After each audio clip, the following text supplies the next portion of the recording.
Bonjour, dans cette nouvelle vidéo, je vais parler de la méthode utilisée pour avoir un fichier TXF à partir de logiciel HFSS. Alors pour les gens qui veulent par exemple faire une réalisation d'une structure, antenne, filtre, coupleur, ça dépend de la structure, alors on a besoin de convertir notre fichier sous format TXF au GLB, d'accord? Alors pour le cas de TXF, c'est très simple. Alors on utilise une méthode très simple. Alors dans un premier temps, vous voyez notre structure, c'est un réseau d'antenne, d'accord? Alors on a le patch, on a le plan de masse et on a le substrat, on a l'airbox. Alors dans un premier temps, il faut supprimer l'airbox, d'accord? Alors on va supprimer l'airbox. Voilà. Alors il ne reste que le substrat, le plan de masse et le patch. C'est bon. Alors concernant le plan de masse, alors le plan de masse, si on regarde bien, alors le plan de masse se trouve sur le plan Z est égal à 0. D'accord. Notre plan de masse se trouve sur le plan Z est égal à 0 par rapport à notre repère O, X, Y, Z. Alors qu'est-ce qu'on va faire? Je vais cliquer sur le plan de masse, je passe directement vers modelage, d'accord? Export et je donne un nom pour notre fichier. Alors ici on a les différentes formes, d'accord? Moi je vais travailler avec TXF, alors je vais choisir TXF. Par exemple, plan de masse, ground, d'accord? TXF, c'est bon? Voilà, pour le plan de masse, c'est très simple. Par contre, pour l'élément rayonnant, le patch, si vous voyez, alors le patch, il se trouve sur une distance, sur une épaisseur H par rapport à notre plan de masse, d'accord? Alors ici, qu'est-ce qu'on va faire? Alors on va déplacer notre élément rayonnant vers le plan de masse. Alors si on observe l'élément rayonnant, il se trouve sur l'épaisseur 0,794, d'accord? Alors c'est l'épaisseur du substrat. Je reviens vers le substrat. Alors elle possède l'épaisseur 0,794.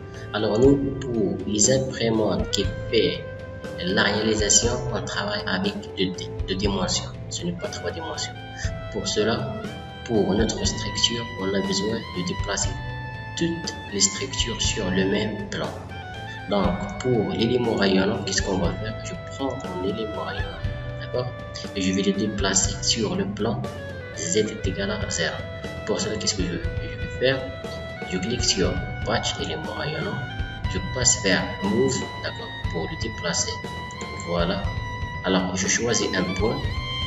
Alors, je prends par exemple le point qui est relié avec le port d'excitation. Voilà.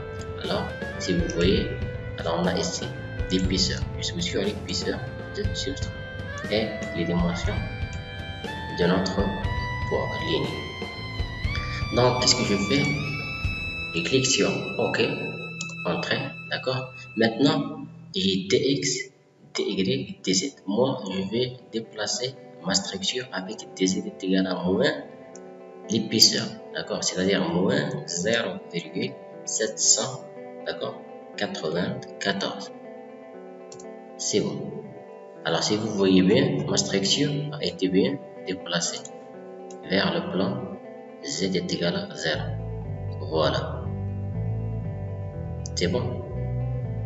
Donc qu'est-ce que je fais? Alors je passe directement vers patch, clique sur patch et je passe directement vers